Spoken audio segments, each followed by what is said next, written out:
Now we will see how we can convert the Fischer into the sawhorse formula. ठीक है, Fisher को हम saw horse में कैसे कन्वर्ट करेंगे। तो फिशर, ये है फिशर रिप्रेजेंटेशन।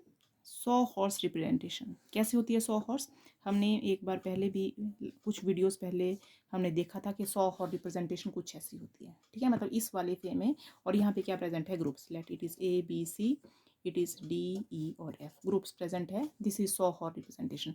तो फिशर को हम सॉ हॉर्स में कैसे रिप्रेजेंट करेंगे, हम ये देखेंगे। फर्स्ट ऑफ ऑल तो जो फिशर रिप्रेजेंटेशन है, ठीक है, ये कौन सी रिप्रेजेंटेशन है, दिस इज फिशर रिप्रेजेंटेशन। और आपने याद रखना है कि फिशर रिप्रेजेंटेशन हमेशा किस फॉर्म में प्रेजेंट होती है, एक्लिप्स्ड फॉर्म में प्रेजेंट। ये आपको याद रखना है। फिशर रिप्रेजेंटेशन कैसे प्रेजेंट होती है, एक्लिप्स्ड फॉर्म में। एक्लिप्स्ड का मतलब क्या है, one atom is behind the other atom. ये बहुत ज़्यादा नज़दीक होते हैं, एक एटम दूसरे एटम के बिल्कुल पीछे है और बहुत ज़्यादा स्टीरिक हिंड्रेंस है। ठीक है, that is called as the eclipsed conformation. अगर आपको नहीं पता है तो हमने एक वीडियो बनाई है जहाँ पे हमने इथेन और नॉर्मल ब्यूटेन की स्टैगर्ड और एक्लिप्स्ड कन्फर्मेशन पढ़ी है। आप वहाँ पे रेफर कर सकते हैं, what are staggered conformation and what are eclipsed. लेकिन फिलहाल हमें यहाँ पे याद रखना है कि फिशर रिप्रेजेंटेशन किस फॉर्म में प्रेजेंट होती है, एक्लिप्स्ड कन्फर्मेशन। ठीक है, तो हम क्या करेंगे, जो वर्टिकल लाइन है, क्योंकि हमें पता है कि वर्टिकल लाइन में क्या होता है, ये जो कार्बन एटम है लेंथ वाइज सबसे लॉन्गेस्ट चेन हम कहाँ रखते हैं, वर्टिकल लाइन के ऊपर। तो let us count these numbers. तो फर्स्ट कार्बन एटम, ये है सेकंड कार्बन एटम, ये है लेट थर्ड कार्बन एटम, और ये है आपके पास फोर्थ कार्बन एटम। ठीक है, तो ये जो चेन है it is of 4 carbon atom. इसके इन कार्बन एटम के लिए ऊपर कार्बन नंबर 2 और कार्बन नंबर 3 कैसे कार्बन है, ये कायरल कार्बन है, क्योंकि इस कार्बन के ऊपर एक है मिथाइल OH H, और ये पूरा ग्रुप मतलब all the 4 groups are different. इस कार्बन के ऊपर है मिथाइल, क्लोरीन, हाइड्रोजन, और ये पूरा ग्रुप, तो all the 4 groups are different. तो ये दो कार्बन कैसे हैं, कायरल। ठीक है, तो 100 और रिप्रेजेंटेशन में चेंज करने के लिए we will take carbon number 2 and 3। Carbon number 2 और 3 के बॉन्ड को हम ऐसे डायगोनल में रिप्रेजेंट करेंगे।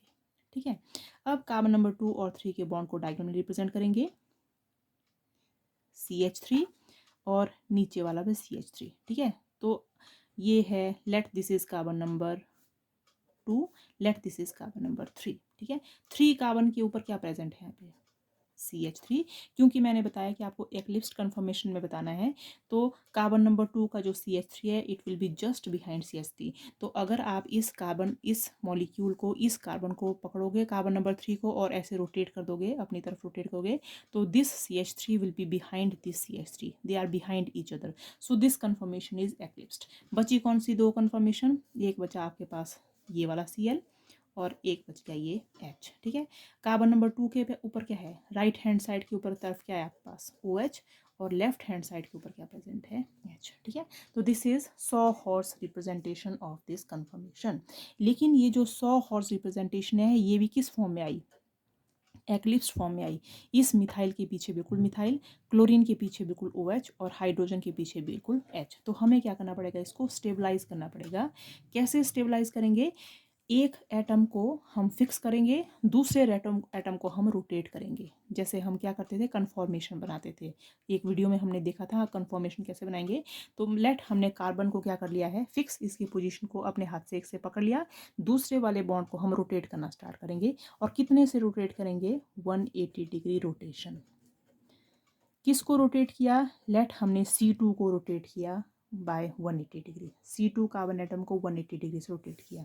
तो अगर हम C2 कार्बन एटम को 180 डिग्री से रोटेट करो, क्योंकि C3 को तो हमने क्या कर लिया था, फिक्स। तो C3 अगर फिक्स है तो ये जो उसके ग्रुप्स हैं ये भी क्या रहेंगे हमारे पास, फिक्स। अब मैंने क्लोरीन थोड़ा ऊपर बना दिया, आप यहाँ पे बना सकते हैं, और लेट इट इज़ हाइड्रोजन। ठीक है, आप यहाँ पे बना सकते हैं। तो क्लोरीन कहाँ है, right hand side, right hand side. Hydrogen कहाँ है, लेफ्ट हैंड साइड, ये भी क्या आ गया पास, लेफ्ट हैंड साइड। पीछे वाले ग्रुप को मैंने रोटेट कर दिया 180 डिग्री। तो अगर मैं इसको रोटेट कर देती हूँ 180 डिग्री, तो CH3 कहाँ पहुँच जाएगा, ऊपर।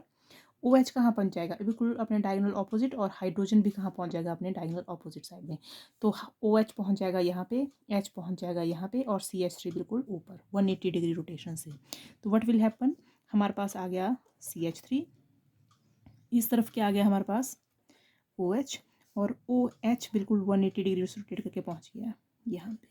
ठीक है, तो ये जो कन्फर्मेशन बन गई, this is the 100 horse representation of the Fischer formula.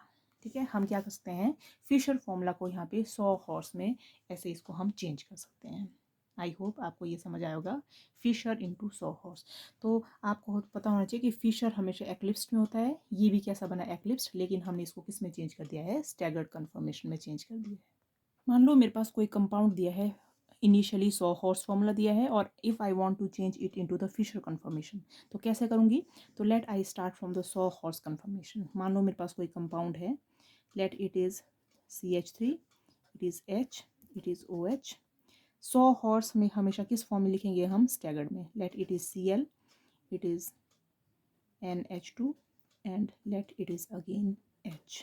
ठीक है, तो late it is the 100 horse representation of this molecule. What I will do now, तो ये कौन सी कन्फर्मेशन है, this is the 100 horse conformation. और 100 हॉर्स कन्फर्मेशन में आप देख सकते हैं कि जो ये Cl है, इस Cl ये बिल्कुल नीचे की तरफ है, इस Cl के आगे कोई भी ग्रुप नहीं है यहाँ पे। कैसे प्रेजेंट है, इसके ऊपर वाली साइड, मतलब 180 डिग्री के ऊपर प्रेजेंट है, सेकंड वाले कार्बन के ऊपर। अगर ये कार्बन कायरल है, ये कार्बन कायरल है, तो अगर Cl नीचे की तरफ है तो CH3 ऊपर की तरफ प्रेजेंट है। तो ये कौन सी कन्फर्मेशन है, ये दिस इज स्टैगर्ड कन्फर्मेशन। ठीक है, कौन सी है, स्टैगर्ड। तो अगर मुझे इसको फिशर में चेंज करना है, फर्स्ट ऑफ ऑल मुझे स्टैगर्ड को किस में चेंज करना पड़ेगा, एक्लिप्स में चेंज करना पड़ेगा, क्योंकि हमें पता है कि फिशर हमेशा किस में प्रेजेंट होती है, ये हमेशा एक्लिप्स में प्रेजेंट होती है। तो इस वाले कार्बन को मान लो मैंने फिक्स रख लिया,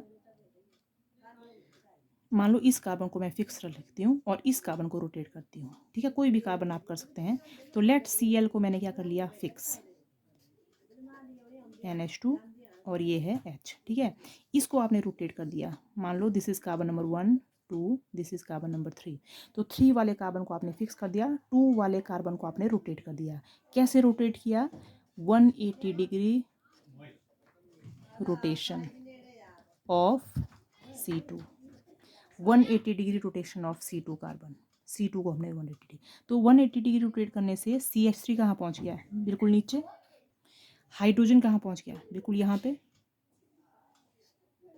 और OH कहाँ पहुँच गया, बिल्कुल वहाँ पे, OH।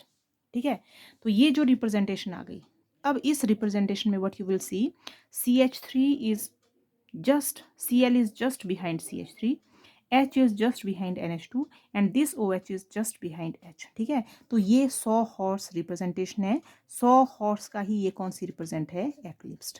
अब जैसे 100 हॉर्स को आप एक्लिप्स में चेंज कर दें, now you can change it into the Fischer representation. ठीक है, फिशर रिप्रेजेंटेशन में हम कौन से एंगल्स देखेंगे, हम ये वाले एंगल लेंगे, ये वाली कौन सी लाइन है, वर्टिकल लाइन। ठीक है, तो वर्टिकल लाइन ड्रॉ कर दो, ऊपर में क्या प्रेजेंट है, Cl, नीचे क्या प्रेजेंट है यहाँ पे, CH3। तो this is chiral carbon atom, this is chiral carbon atom, इस कायरल के ऊपर 2 ग्रुप्स लगे हैं, इस वाले कार्बन के ऊपर।